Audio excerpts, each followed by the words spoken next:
এই বাংলাদেশে রাজনীতিতে যে অবক্ষয়, রাজনীতির যে দুর্বৃত্তায়ন, এগুলো সবগুলো সৃষ্টি হয়েছিল জিয়া রহমানের হাত ধরে।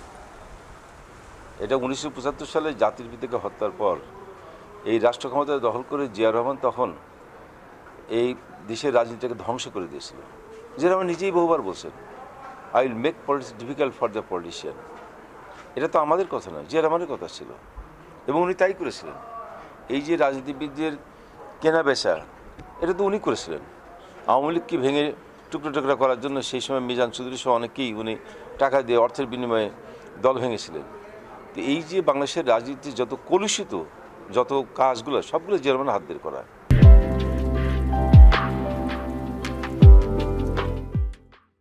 অতএব সেই জিয়ার দলের একজন কর্মী মির্জা ফখরুলের এখন এত বড় গলায় কথা বলার কোনো সুযোগ নেই। এটা প্রবাদে আছে, চোরের মায়ের বড় গলা। তো মির্জা ফখরুলের এখনও সেটাই হয়েছে। এই বাংলাদেশে যত অন্যায় অনিয়ম, যত হত্যা খুন রাহাজানি, সবই তো 2001 থেকে 2006 সাল পর্যন্ত।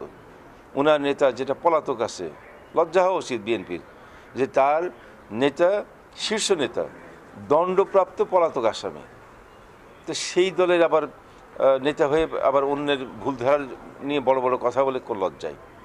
এই দেশের মানুষ দেখে নেই 2001 থেকে 2006 সাল পর্যন্ত কীভাবে এই দেশটাকে ধ্বংসের দিকে নিয়ে গেছিল। বিরোধী রাজনৈতিক দলকে নিশ্চিহ্ন করার জন্য হত্যা করেছিল। প্রায় 26,000 আওয়ামী লীগের নেতাকে হত্যা করেছিল এই বিএনপি জামাত রাষ্ট্র ক্ষমতায় থাকতে। এর মধ্যে শুধু সাধারণ নেতাকর্মী না, শীর্ষ পর্যায়ের নেতাকর্মী ছিল।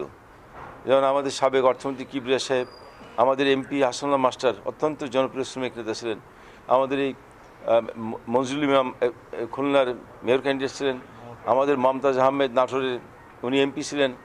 এইসব তো প্রকাশ্যে তাদের গুলি করে কুপিয়ে হত্যা করেছিল কারা? এই বিএনপি সন্ত্রাসীরা।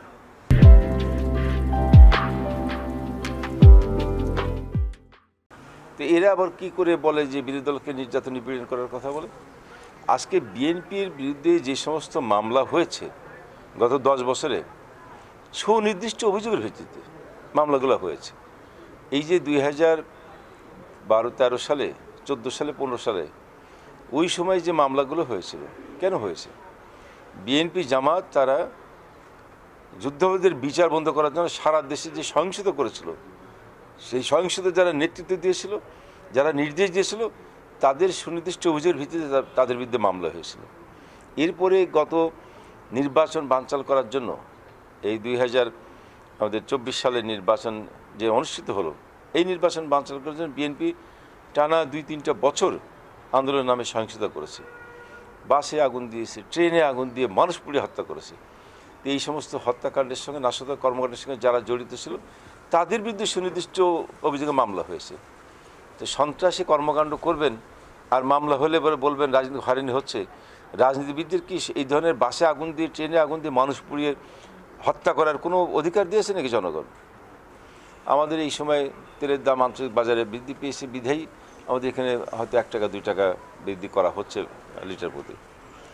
আমরা এটা মনে করি যে দ্রব্যমূল্য বৃদ্ধি পেলে আমাদের সাধারণ মানুষের একটু কষ্ট হবেই। সেটা 1 টাকা বৃদ্ধি হোক আর 2 টাকা বৃদ্ধি হোক, একটা চাপ, কিছুটা হলেও চাপ হয়। কিন্তু রাষ্ট্র পরিচালনার ক্ষেত্রে তো আবার সেটা বিবেচনা করতে হবে, কারণ আমাদের তো তেল এখানে উৎপাদন হয় না, এটা বাইরে থেকে কিনে আনতে হয়। তা আমার আমদানি যখন একটু আমদানি মূল্য বৃদ্ধি পায়, তখন তো অবশ্যই এখানে বিক্রয় মূল্য বৃদ্ধি পেয়ে যাবে। না, এটা বিএনপি যে কথা বলছে, কথাটা আংশিক আমি মনে করি সত্য, যে তারেক রহমানের দেশে এনে বিচার করে শাস্তি দিতে পারলে তাহলে এই যে অরাজকতা বিএনপির পক্ষ থেকে যেগুলো করা হয় সেটা অনেকটা বন্ধ হবে। কারণ এই দেশে যত সন্ত্রাসী কর্মকাণ্ড তো বিএনপি নেতৃত্বে হয়, এবং সেটা ওই লন্ডনে বসে তারেক রহমানের নির্দেশে হচ্ছে। তাকে যদি বিচারের আবেদনে শাস্তি কার্যকর করা যায়, তাহলে তো স্বাভাবিকভাবে এই সন্ত্রাসী কর্মকাণ্ড কিছুটা বন্ধ হতেই পারে।